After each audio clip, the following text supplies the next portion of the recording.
Boa tarde, pessoal. Vocês me ouvem? Estão ouvindo? Perfeito. Eu vou começar aqui uma breve apresentação e hoje a gente vai falar especificamente de autenticação multifatorial para todo o ambiente de TI. Quando a gente fala de autenticação multifator, a gente tem o foco muito de token somente para páginas web, somente uma coisa simplificada. Aqui a gente vai estender um pouquinho o assunto, eu vou falar um pouco de ataques, coisas que vêm acontecendo no mercado, quão difícil é fazer um ataque e por que é importante a autenticação multifatorial. Deixa eu começar minha apresentação aqui, mostrando para vocês um fato bastante interessante. A gente fala muito sobre perímetro, né? A nossa TI, ela está mudando dia após dia. Ela vem dissolvendo o perímetro. Então, aquele perímetro antigo que a gente conhecia, onde eu conseguiria ter somente um firewall de borda para proteger o meu ambiente como um todo, ele desapareceu. Hoje, eu tenho uma TI híbrida, uma TI que está espalhada pelo mundo inteiro. Eu tenho usuários móveis que estão trafegando mundo afora e que estão levando a tua empresa junto nos seus desktops, nos seus aparelhos smartphone e assim por diante. E qual é o cenário atual de segurança que a gente tem visto no mercado? Primeiro, gente, nós temos aqui pontos de ataque, né? Então, o principal ponto de ataque hoje é a identidade. Nós não temos mais uma gama enorme de ataque de hacker batendo no firewall de vocês tentando entrar na empresa. É muito mais fácil fazer a engenharia social, atacar o teu usuário e a partir de dentro da sua empresa ele fazer o ataque, do que efetivamente ficar batendo na porta do teu firewall, que é super complexo, super preparado até ele conseguir ter esse acesso. Segundo ponto, nós temos múltiplos pontos de ataque aqui. Eu estou falando de usuário privilegiado, mas eu falo também de usuário comum. A gente tem visto muito ataque acontecendo no mercado, onde ele acontece na conta da secretária do diretor, na conta de uma pessoa que não tem um grande privilégio na área de TI. Mas esse ataque ele é bem sucedido por vias, tanto por vias sociais quanto por simples e-mail com links maliciosos. E a partir desse momento o ataque se alastra horizontalmente para o teu ambiente como um todo. Seguindo aqui, eu tenho a dissolução do perímetro, que eu acabei de falar. Então, o perímetro ele acaba de se dissolver. Eu não tenho mais um perímetro interno, um perímetro somente dentro de casa. Isso é algo do passado. E por fim, e aqui eu me arrisco a dizer que a grande maioria, se não todos os senhores aqui presentes, não confiam nas suas redes. Quem aqui arrisca dizer que eu não serei atacado? Eu não terei um ataque. Ninguém é maluco hoje em dia de dizer isso. Olha, eu tenho certeza que a minha rede é segura e que eu não vou ter nenhum tipo de ataque. Ontem mesmo a gente estava comentando lá num painel de discussão sobre o ransomware, por que ele está, é o principal ataque que a gente tem visto no mercado. É porque as nossas redes não estão seguras, é porque o nosso usuário não está seguro. E aqui vocês veem, o usuário de vocês está migrando, o perímetro de vocês deixou de estar dentro de casa, passou a ser um perímetro móvel. E aí a gente vem com essa informação de que, a identidade é o novo perímetro, ela anda com o teu usuário. O teu usuário não está mais só dentro da tua organização, ele é móvel. Seguindo um pouquinho, gente, eu gostaria de mostrar esse painel que é muito interessante. Não sou eu quem está falando isso aqui. Isso aqui é uma pesquisa feita pela Gizmodo no ano passado sobre as principais senhas. E aí a gente tem um ponto interessante. Muita senha é igual a nenhuma senha. Quando você tem um ambiente onde o usuário tem que lembrar de muita senha, muita informação, você acaba tendo um usuário que escreve a senha num papelzinho e coloca embaixo do teclado. Ou ele acaba utilizando a mesma senha para todo o ambiente. Ou seja, descobriu uma senha, descobriu todas. Aqui vocês veem que senhas padrões de mercado ainda são muito utilizadas, como por exemplo, 1, 2, 3, 4, 5. Parece ridículo nos dias atuais a gente vê que isso ainda acontece, mas se está na leitura da Gizmodo, com certeza isso acontece. A gente tem muita repetição de senha ridiculamente fraca para coisas complexas. Recentemente eu estive num cliente e aí perguntei a ele, poxa, como é que vocês fazem para gerenciar as senhas dos ambientes que não estão integrados? Falou, olha, a gente tem um sistema bem interessante. Falei, legal, deixa eu ouvir, porque a gente aprende diariamente conversando com clientes. A gente tem uma planilha Excel. Falei, poxa, É uma planilha, a gente guarda tudo ali dentro, porque é tanta senha, tanto login, que eu não tenho como fazer. Opa, tá na hora de repensar esse modelo, né? Bom, e aí, como é que é a cadeia de ataque, né? Aqui eu vou ponto a ponto. O primeiro, o hacker, né, o atacante, ele vai até um usuário comum. É muito mais fácil você atacar um usuário comum do que um super administrador de rede. O super administrador de rede, ele toma alguns cuidados para evitar que ele tenha um ataque, porque o nome dele está na jogada. O usuário comum, ele não está muito preocupado com isso. Então, quando ele faz o primeiro ataque, ele consegue ter algumas coisas aqui. Como, por exemplo, eu tenho acesso ao Salesforce, eu tenho acesso ao Dropbox, eu tenho acesso a algumas ferramentas aqui. Uma vez esse cara atacado, o ataque é expandido para um usuário com privilégio elevado. É exatamente isso que o ransomware faz na empresa de vocês. Ele ataca o primeiro que ele consegue, seja um usuário comum, seja um usuário privilegiado. Atacou um usuário comum, ele vai se alastrando horizontalmente até elevar o privilégio dele aonde ele precisa chegar e a partir desse momento ele encripta o dado do servidor inteiro. Então, uma vez que ele conseguiu chegar no superusuário, ele comprometeu o teu ambiente. Está feito o estrago. Ele conseguiu chegar aonde ele deveria. É difícil atacar uma empresa hoje? Quão complexo vocês acham que isso é? Às vezes as pessoas falam assim, não, tem que ter um super conhecimento para que você faça um ataque. A pessoa tem que ter um conhecimento técnico muito avançado para conseguir fazer um ataque. Eu digo para vocês o seguinte, balela, hoje, com alguns dólares, com alguns minutos, você compra um ataque. Deem uma olhada na tela. Tem um menu hacker disponível na internet para quem quiser, pago com bitcoins. Isso aqui, gente, vocês conseguem comprar, qualquer um de vocês pode comprar. Eu compro um ataque e eu recebo a informação que eu estou buscando. Tem empresa que compra hora de servidores, e é bem comum. Uma coisa que a gente tem visto muito no mercado, e eu tenho batido nos nossos clientes e nas empresas que eu vou. Pessoal, está todo mundo migrando para a nuvem. Então, a gente tem os grandes players, a Amazon, nós temos o Microsoft, nós temos o Google chegando, nós temos players locais aí como uma Telefônica, uma Embratel, uma Tivity, etc. Bacana. A gente tem visto muito sequestro de conta cloud. E aí o que acontece? Sequestra a conta, vou pegar o Amazon aqui como um exemplo, não quer dizer que o Amazon é mais ou menos seguro, ele é mais atacado ou tem mais casos porque tem mais clientes que estão utilizando. E já tem diversos clientes nossos que passaram por esse tipo de situação. A pessoa coloca o ambiente no Amazon, não se preocupa em ter uma autenticação forte, uma autenticação bacana, a conta é atacada, o atacante troca a senha da conta principal e manda um e-mail para o administrador daquela conta dizendo o seguinte, ou você me paga ou eu começo a ceifar os teus servidores, os teus serviços. Não vou pagar. Ok, começou a parar os serviços. Vai tirando até o momento que você se obriga a pagar ou você começa tudo do zero, o que é péssimo para uma empresa. Bom, vamos lá, como é que é a nossa TI moderna? A nossa TI vem se modificando de ano após ano, né? Eu, quando comecei na TI há alguns aninhos atrás, a TI era meia dúzia de servidores, um administrador ali que cuidava de tudo e usuários ali que utilizavam aquele serviço. E a TI foi crescendo. Hoje está um monstro. Se eu pegar aqui a grande maioria das empresas de vocês, os data centers são grandes, complexos e pesados de gerenciar. O que a gente tem aqui, gente? Nós temos usuários de TI que acessam servidores, nós temos usuários de TI que acessam infraestrutura na nuvem. Às vezes o usuário nem sabe o que está acontecendo ou o que ele está acessando. Ele está consumindo recurso. A TI está virando aqui uma provedora de serviços total. Ela vai virar uma famosa SaaS, né? A TI vai prover serviço e não mais prover a tecnologia como era antigamente. E aí eu tenho, por outro lado, o usuário final também, aonde acessa aplicações no geral, mas ela consome tudo que a TI também tem. E aí entra a grande praga da nossa tecnologia, Muita empresa terceirizada, muito cliente, muito fornecedor acessando todo o nosso ambiente. Como é que eu mantenho isso tudo seguro?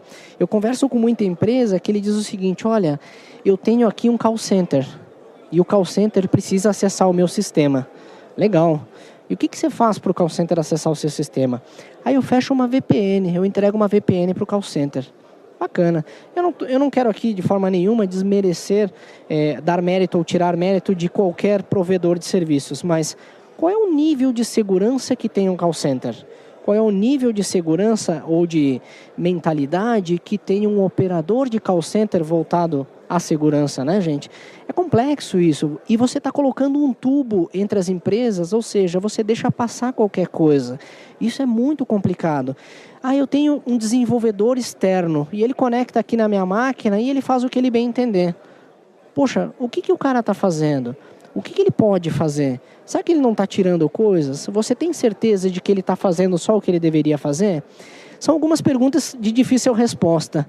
Mas olha só, o acesso a aplicações e a sua infraestrutura, ele precisa ser seguro. Você precisa garantir que o acesso está sendo feito de uma maneira correta. Agora, para fazer tudo isso funcionar, você vai usar só login e senha. E todo mundo acha que está legal, está suficiente. Esse é o grande quê do momento. Login e senha é passado. Login e senha não vale mais. Eu, por mim, não teria nem senha mais, gente. A gente tem que achar métodos para que a gente consiga se autenticar de uma maneira inteligente, de uma maneira eficiente. Olha o que os bancos fizeram. O banco, uma vez, você tinha o cartão e a senha. Hoje você já tem que usar digital. Hoje você tem que usar a palma da mão. Hoje você tem que usar N outras formas de autenticação. Já tem banco que já fez estudos para utilizar a face do rosto, leitura de íris e etc. Ainda não está em produção por questões tecnológicas de largura de banda dos caixas eletrônicos até o banco, porque isso requer uma largura de banda muito grande. Agora, login e senha, ou a sua conta e a sua senha somente, é muito pouco. A gente tem que aprimorar isso. E aí a gente vai para o conceito de MFA Everywhere. E aqui eu não estou falando de produto, aqui eu estou falando de um conceito. Eu preciso ter um segundo fator de autenticação ou múltiplos fatores de autenticação. É muito fácil você colocar só um segundo. Não, mas eu quero colocar um segundo, um terceiro, um quarto, um quinto. Eu preciso garantir que aquele cara é ele mesmo. Eu quero ter a visão de que quando ele está num ambiente que eu desconheça, ele me dê uma segunda forma de autenticação que garanta que ele é ele mesmo, né? Então, com isso eu preciso fazer o quê? Autenticação multifatorial para aplicações, para servidores, para acessos e tudo mais o que a minha TI entrega no dia a dia.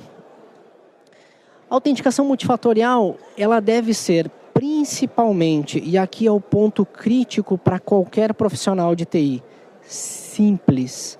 Você não pode colocar uma autenticação multifatorial que complique a vida do teu usuário, porque ele não vai usar. Hoje, se você disser para o usuário assim, você tem que ter uma senha com 10 caracteres, ele vai ficar maluco com você. Porque ele diz, é mais uma coisa para eu ter que lembrar. É mais uma senha comprida, complexa, que tem que ter maiúscula, minúscula, caractere especial e etc. Token ou autenticação multifatorial via SMS, ou um e-mail, ou o que seja, deve ser simples. O usuário não deve ter aquela pressão de que, olha, eu tenho que ser um mágico da tecnologia para poder utilizar isso tudo.